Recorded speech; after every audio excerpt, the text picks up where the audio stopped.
করে আমরা নামাজে চলে যাবো কিছুক্ষণ পরে। নামাজে আমরা মুসল্লিদের সাথে নামাজ পড়বো এবং বের হওয়ার পর আমরা এই লিফলেট গুলা মুসল্লিদের হাতে দিয়ে দিব। হ্যাঁ, এগুলা করে আমরা যতদিন পর্যন্ত আদি ভাইয়ের বিচার না হবে, হত্যার বিচার না হবে, ততদিন পর্যন্ত আমরা আমাদের এই বিক্ষোভ কর্মসূচি চালিয়ে যাবো ইনশাল্লাহ। We want justice, justice for Hadi. আমি আজকে হাদি ভাইয়ের হত্যার দাবির কর্মসূচিতে উপস্থিত হয়েছি। আমি নিজের ইচ্ছাতে আসছি, আমাকে কেউ এখান থেকে ইনভাইট করে নাই। আমি যখন নারায়ণগঞ্জ গ্রুপ থেকে দেখলাম যে এখানে কর্মসূচি চলে, তখনই আমি ওনাদের সাথে অ্যাড হয়েছি।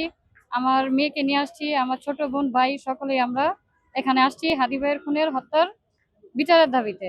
তো যতদিন পর্যন্ত হাদি ভাইয়ের হত্যার খুনিদের না পাওয়া যায় বা তাদের দৃষ্টান্তমূলক শাস্তি না হয়, ওই পর্যন্ত আমরা আমাদের লড়াই চালিয়ে যাব।